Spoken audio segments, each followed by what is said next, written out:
Hello everyone, welcome back to cress biology and this is your educator Diksha Dubey. तो आज का lecture है हमारा BSc 6th semester botany paper first का unit first, जिसमें हमें प्लांट सेल ऑर्गेनल्स के बारे में देखना है। तो उसमें सबसे पहला ऑर्गेनल हम पढ़ेंगे प्लांट सेल बॉल। तो यूनिट फर्स्ट है, उसका नाम है सेल बायोलॉजी। तो सेल बायोलॉजी में हम सबसे पहले सेल बॉल को डिस्कस करेंगे, उसके बाद जो और सेल ऑर्गेनल्स दिए हुए हैं हमें उनको भी हम डिटेल में डिस्कस करेंगे। तो आज स्टार्ट करेंगे प्लांट सेल बॉल। तो उम्मीद करती हूँ आप सब अच्छे होंगे और अपनी स्टडी शुरू कर रहे होंगे अच्छे से। तो स्टार्ट करेंगे हम प्लांट सेल बॉल। इसके नोट्स भी आपको साथ साथ मैं इस लेक्चर में अवेलेबल कराऊंगी, आप साथ साथ नोट्स भी बनाते जाना विद डायग्राम। तो इसमें हम प्लांट सेल बॉल के बारे में सबसे पहले जानेंगे कि प्लांट सेल बॉल है क्या, उसके बाद उसके क्या क्या पार्ट्स हैं, उसका एक डायग्राम और क्या क्या फंक्शन वो परफॉर्म करती है प्लांट के लिए, वो भी हम देखेंगे प्लांट सेल बॉल से रिलेटेड। तो स्टार्ट करते हैं प्लांट सेल बॉल। तो आज हमारा unit first BSc 6th semester paper first का यूनिट फर्स्ट, उसका lecture first, everything is first. तो स्टार्ट करते हैं एक अच्छी शुरुआत से प्लांट सेल बॉल। तो प्लांट सेल बॉल के बारे में सबसे पहले आप जान लो कि प्लांट सेल बॉल एक डिफ्रेंशिएटिंग ऑर्गन है, जिससे हम डिफ्रेंशिएट कर पाते हैं कि ये सेल प्लांट की है ना कि एनिमल की, क्योंकि एनिमल में तो सेल बॉल प्रेजेंट ही नहीं होती। तो सेल बॉल नहीं होगी तो हमें पता चल जाएगा कि ये एनिमल सेल है, और अगर प्लांट सेल है तो उस पर सेल बॉल प्रेजेंट होगी, तो वो सिर्फ प्लांट्स में प्रेजेंट होती है। तो एक डिफ्रेंशिएटिंग ऑर्गन है। तो स्टार्ट करेंगे। Plant cell wall is the outermost covering of a plant cell. तो ये सबसे बाहरी कवरिंग है किसी भी प्लांट सेल की। प्लांट सेल बॉल किसी भी प्लांट सेल की सबसे बाहरी कवरिंग है। सबसे पहले हमें यही देखने को मिलती है। तो जैसे डायग्राम में देख लेते हैं, ये डायग्राम में हमें दिख रहा है, ये सबसे पहले सेल बॉल के पार्ट्स हैं, मिडिल, लेमेला, प्राइमरी, सेकेंडरी। तो ये सबसे पहले सेल बॉल है, इसके अंदर ये सेल का स्ट्रक्चर है पूरा। इसके बाद ही आएगी प्लाज्मा मेम्ब्रेन। सबसे पहले क्या है? Cell wall. आगे के पॉइंट्स देखते हैं। On inner side it is lined throughout with the cell membrane और प्लाज्मा लेमा। इसके बाद जो इनसाइड, इसके अंदर जो सेल बॉल के बाद जो पार्ट होता है वो होता है प्लाज्मा लेमा और सेल मेम्ब्रेन, या फिर प्लाज्मा लेमा बोल लो या सेल मेम्ब्रेन बोल लो। It is most distinctive feature of a plant cell. ये डिस्टिंक्टिव फीचर है, अभी मैंने आपको बताया था कि ये डिफ्रेंशिएटिंग फीचर है, इससे हम डिफ्रेंशिएट कर पाते हैं। तो डिस्टिंक्टिव या डिफ्रेंशिएटिंग एक ही बात है। ये डिस्टिंक्टिव फीचर है किसी भी प्लांट सेल का। It may be considered to be constituted of the following 3 components. ये जो लिखे हुए हैं इन 3 कंपोनेंट से मिलकर बनी हुई होती है सेल बॉल। क्या क्या है? Middle lamella, primary wall and secondary wall. तो middle lamella, primary and secondary wall, इनको हम डिटेल में डिस्कस करेंगे। तो उम्मीद करती हूँ आपने इससे पहले ये नाम सुने होंगे। अगर आपने नहीं सुने तो अभी आपको समझ आ जाएंगे अच्छे से, क्योंकि ये आपको 11th-12th में भी मिलता है टॉपिक बॉटनी में। तो स्टार्ट करते हैं मिडिल लेमेला। उसके बाद आपने जूलॉजी, बॉटनी हर जगह पढ़ा होगा। बीएससी के इतने सारे सेमेस्टर्स क्लियर किए हैं आपने, आप अल्टीमेटली 6th सेमेस्टर में हो। तो स्टार्ट करते हैं मिडिल लेमेला से। Middle lamella is the outermost layer of a cell wall. Middle lamella किसी भी सेल की आउटर मोस्ट लेयर है सेल बॉल की। सेल बॉल में भी सबसे पहले क्या मिलता है? Middle lamella. In fact it is present between the walls of 2 cells and thus it is connecting link between adjoining cells. तो जो सेल बॉल्स होती हैं उनसे पहले ये मिलता है, तो उस हिसाब से ये उन सेल बॉल्स का भी कनेक्टिंग लिंक है, उनको भी कनेक्ट करता है एक दूसरे से। The middle lamella is the first part of the cell ball to be formed during origin of a new cell by the division of mother cell. तो जो मिडिल लेमेला है वो सबसे पहले, फर्स्ट पार्ट है, वो सबसे पहले फॉर्म होती है जब डिवीजन होता है, नया सेल बनता है, सारे ऑर्गेनल्स नए बनते हैं, तब सेल बॉल सबसे पहले फॉर्म होती है जब मदर सेल का डिवीजन होता है। It is composed primarily of calcium pectate and can be dissolved away by strong acids. तो कैल्शियम पैक्टेट के बारे में सबसे ज़्यादा ध्यान रखना है। कैल्शियम पैक्टेट इसका मेन फीचर है। कैल्शियम पैक्टेट मतलब इससे बनी हुई होती है ये सेल बॉल, और स्ट्रॉन्ग एसिड्स इसको डिजॉल्व भी कर सकते हैं। तो कैल्शियम पैक्टेट से बनी हुई होती है। ये मेन क्वेश्चन है, ये ऑब्जेक्टिव में भी पूछा जा सकता है, और आप जब भी डिस्टिंक्टिव पेपर हो तो आप लिख के आना, आपको अच्छे मार्क्स मिलेंगे इससे। अब जो सेकेंड पार्ट है प्राइमरी बॉल, उसके बारे में देखेंगे। मिडिल लेमेला के बाद आएगा primary wall. Primary wall is present between the middle lamella and secondary cell wall. जो प्राइमरी वॉल है वो मिडिल लेमेला और सेकेंडरी वॉल के बीच में प्रेजेंट होती है, मिडिल लेमेला के बाद आती है और सेकेंडरी वॉल के पहले आती है प्राइमरी वॉल। अभी हम डायग्राम के थ्रू भी देखेंगे। It is form prior to the formation of secondary wall. ये जो सेकेंडरी वॉल है उससे पहले फॉर्मेशन हो जाता है इसका। It is thin and elastic made up of several alpha cellulose fibrils. ये थिन होती है, इलास्टिक होती है, पतली सी और इलास्टिक होगी और अल्फा सेल्यूलोज फाइब्रिल्स की बनी हुई होती है। ये इसमें इंपॉर्टेंट है कि ये किस चीज़ की बनी होती है, alpha cellulose fibrils. In general the primary cell wall is composed of approximately 25% cellulose, 25% hemicellulose and 35% pectins with perhaps 1 to 8% structural protein. तो जनरली इसमें अप्रोक्सीमेटली 25% सेल्यूलोज होता है। सेल्यूलोज का क्या परसेंटेज है, 25%। और हेमी सेल्यूलोज और हेमी सेल्यूलोज और पैक्टिन, ये प्राइमरी वॉल इनसे मिलकर बनी हुई होती है और उनका परसेंटेज होता है 25% सेल्यूलोज और 25% हेमी सेल्यूलोज एंड 35% पैक्टिन्स। और 1 to 8% स्ट्रक्चरल प्रोटीन्स होते हैं। बाकी प्रोटीन्स जो भी होते हैं वो 8% होते हैं। अब हम इसका डायग्राम देखते हैं प्रॉपर्ली। ये डायग्राम आप बनाना सीख लेना, बहुत इंपॉर्टेंट डायग्राम है। मिडिल लेमेला दिख रही है हमें सबसे पहले, ये ग्रीन स्ट्रक्चर में आपको मिडिल लेमेला दिख रही होगी। उसके बाद प्राइमरी बॉल, मिडिल लेमेला के बाद primary wall, then secondary wall, ये ब्लैक कलर में, रेड में प्राइमरी। तो बाहर से हम देखेंगे middle lamella, then primary wall and ultimately secondary wall. उसके बाद पूरा सेल अंदर उसका स्टार्ट होता है, पूरा स्ट्रक्चर, प्लाज्मा मेम्ब्रेन और साइटोप्लाज्म और माइटोकॉन्ड्रिया, न्यूक्लियस, ये सारी चीज़ें इन सब पार्ट्स के अंदर होंगी। सबसे पहले यही दिखेंगे हमें।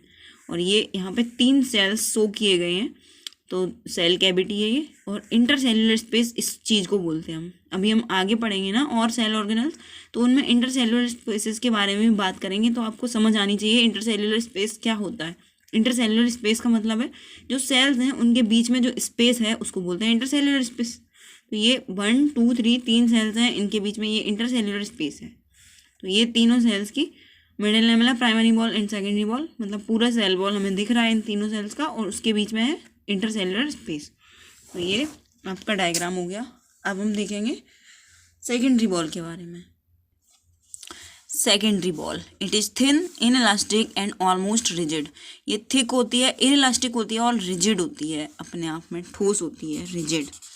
It is laid down when the cell is mature. ये कब फॉर्मेशन होता है इसका, जब सेल मैच्योर हो जाता है, कंप्लीटली मैच्योर सेल में बनती है ये सेकेंडरी बॉल।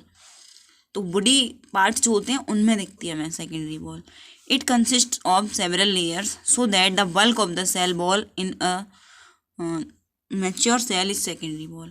ये सेवरल लेयर्स की बनी होती है। तो मोस्टली जो पार्ट है सेकेंडरी बॉल, सेल बॉल में, किसी भी सेल बॉल में जो मोस्ट ऑफ द पार्ट है वो सेकेंडरी बॉल का होता है, क्योंकि ये बहुत बल्की होती है, सेवरल लेयर्स की बनी हुई होती है। इट में contain cellulose, hemicellulose, pectins, lignins, waxes and fats. ये किसकी बनी हुई होती है, इसमें होते हैं cellulose, hemicellulose, pectins, lignins, waxes and fats. तो ये याद रखना इसका कंपोजिशन क्या है। अब कुछ इंपॉर्टेंट पॉइंट्स हैं जो नोट करके मैंने लिखे हैं, ये बहुत इंपॉर्टेंट है, ध्यान में रखना है इनको। In some kinds of cells, such as tracheids, a tertiary wall is also present as the innermost layer of the cell wall. तो कुछ सेल्स होते हैं, कुछ स्पेशल सेल्स जैसे ट्रैकीड्स, आपने टिश्यूज़ में पढ़ा होगा क्या क्या सेल्स हैं प्लांट टिश्यू में। तो ट्रैकीड्स एक सेल्स हैं एक टाइप के, उनमें एक टर्सरी बॉल भी प्रेजेंट होती है, जो कि इनर मोस्ट लेयर होती है सेल वॉल की, as a innermost layer present होती है टर्सरी बॉल। जैसे हमने पढ़ा था middle lamella, then primary wall and ultimately secondary wall. तो कुछ स्पेशल सेल्स जैसे ट्रैकीड्स हैं उनमें टर्सरी बॉल भी प्रेजेंट होती है। Middle lamella, primary wall and secondary wall and then tertiary wall, जो कि इनर मोस्ट लेयर होती है।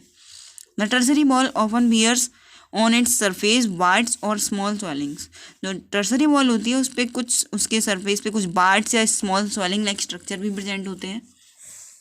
It is rich in hemicellulose, ये हेमी सेल्यूलोजेस में रिच होती है। क्या ज़्यादा होते हैं इनमें, हेमी सेल्यूलोजेस। अब फंक्शंस ऑफ सेल वॉल देखेंगे हम, सेल वॉल क्या फंक्शन परफॉर्म करती है। हमने सेल वॉल के बारे में जान लिया, उसका डायग्राम देख लिया, सेल वॉल क्या होती है देख लिया, उसका कंपोजिशन देख लिया। अब हम उसके फंक्शन देख लेते हैं। कुछ फंक्शंस हैं यहाँ पे मेंशन है, उनको याद रखना इंपॉर्टेंट है। तो सबसे पहला है protection and mechanical strength. Protection मतलब सुरक्षा प्रदान करना और मैकेनिकल स्ट्रेंथ प्रदान करना, मजबूती, सेल को मजबूती प्रदान करना। Cell walls provide protection to other components inside the cell. जो सेल के अंदर जो कंपोनेंट्स होते हैं उनको प्रोटेक्शन प्रोवाइड कराती है cell wall. They exclude pathogens because pathogens are generally unable to penetrate through such a complex physico chemical organisation. ये पैथोजेंस को भी बाहर रखते हैं, सेल वॉल सेल से बाहर रखते हैं पैथोजेंस को, क्योंकि जो सेल वॉल का कंपोजिशन है उसको तोड़ के अंदर जाना उन पैथोजेंस के लिए पॉसिबल नहीं हो पाता, तो वो बाहर ही रह जाते हैं। तो एक फ़ायदा ये है कि पैथोजेंस को दूर रखते हैं। और नेक्स्ट है most pathogens therefore first produce enzymes which can degrade the chemical components of cell. तो बहुत सारे पैथोजेंस होते हैं, जब उनको इन प्लांट में अंदर एंट्री लेनी होती है तो वो ऐसे केमिकल या एंजाइम्स प्रोड्यूस करते हैं जो कि उनको डिग्रेड कर देते हैं उन सेल वॉल्स को।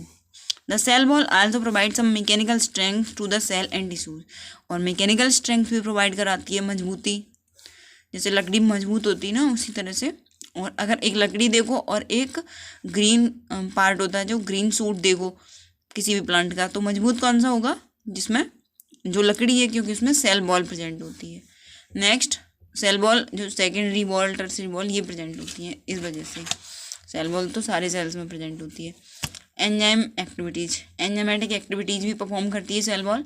Cell walls are now no more thought to be non living structures. ये नॉन लिविंग स्ट्रक्चर्स पहले माने जाते थे, लेकिन अब जो रिसेंट डिस्कवरीज हैं उनमें बताया गया कि ये नॉन लिविंग स्ट्रक्चर्स नहीं है।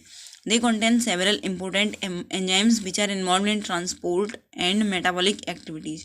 उनके अंदर बहुत सारे इंपॉर्टेंट एंजाइम्स होते हैं जो कि ट्रांसपोर्ट में एक जगह से दूसरी जगह चीज़ों को ले जाने में और मेटाबॉलिक एक्टिविटीज़ में इंपॉर्टेंट रोल परफॉर्म करते हैं।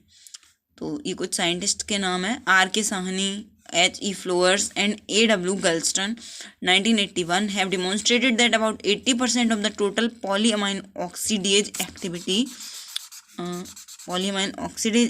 in the oat leaves is in the cell walls। ये कुछ साइंटिस्ट थे, साहनी, फ्लोअर्स एंड गैल्स्टन। इन्होंने बताया था कि जो 80% एक्टिविटी है इस एंजाइम की, इंपॉर्टेंट एंजाइम है पॉलीअमाइन ऑक्सीडेज की, वो सेल बॉल्स में होता है। उसकी जो लीव्स होती हैं उसकी सेल बॉल्स में होता है।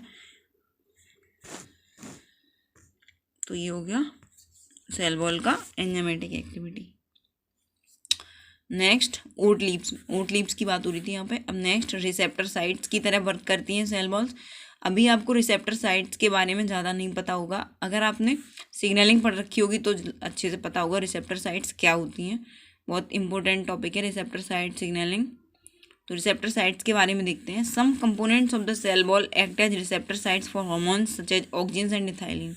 तो हार्मोन्स क्या काम करते हैं? डिफरेंट मेटाबॉलिक एक्टिविटीज़ करवाते हैं, तो उनके लिए रिसेप्टर भी चाहिए। तो रिसेप्टर एक्ट करता है सेल वॉल। तो कौन कौन से हार्मोन्स हैं? ऑक्सिन और इथाइलिन। इन कुछ हार्मोन्स के लिए रिसेप्टर साइट की तरह वर्क करता है cell wall. The cell wall also plays an important role in molecular mechanism of action of auxin through proton extrusion. तो जो ऑक्सिन है, जो प्लांट हार्मोन, उसका जो मैकेनिज्म होता है एक्शन का, वो एक्शन कर रहा है, अपना फंक्शन परफॉर्म कर रहा है, उसमें भी एक इम्पोर्टेंट रोल प्ले करता है सेल वॉल, क्योंकि वो प्रोटॉन एक्सट्रूजन करता है। तो रिसेप्टर साइट समझ आ गया, सेल वॉल के फंक्शन समझ में आ गए, सेल वॉल का जो भी स्ट्रक्चर है पूरा वो समझ में आ गया, और सेल वॉल क्या होती है समझ आ गया। डायग्राम जरूर बना लेना।